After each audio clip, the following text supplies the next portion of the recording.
Director నన్ను ఎవరు నేర్పించాడు నీకు యాక్టింగ్, అసలు ఎవరు తీసుకొచ్చాడు నేను ఇక్కడికి, ఒక ఎక్స్ప్రెషన్ రాదని తిట్టాడు ఆయన.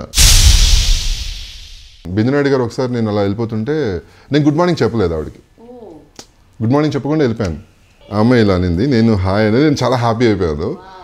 తీరా చూస్తే హ్యాండ్ బ్యాగ్లో నుంచి ఒక మ్యాగజైన్లో అయితే అర్థం చేసుకుని అల్లుడని హైటింగ్ మా మ్యారేజ్ అయిన తర్వాత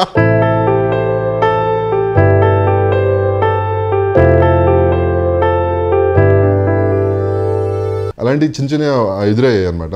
ఇవన్నీ రాను రాను ఎక్కువైపోతున్నాయి. ఒక స్టేజ్కి ఎలా అయిపోయిందంటే మై గాడ్ అసలు ఏంటిది ఇండస్ట్రీ ఏంటి ఇలా అయిపోతుంది అన్న ఫీలింగ్ వచ్చి ఇంక నేను డిసైడ్ అయిపోయాను, ఇంకా ఏదైతే అయింది మానేద్దామని.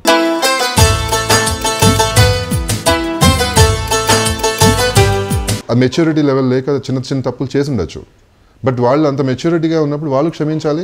ఇప్పుడు వాళ్ళు అంత ఆలోచిస్తున్నప్పుడు క్షమించే గుణం వాళ్ళకి ఉండాలి కదా.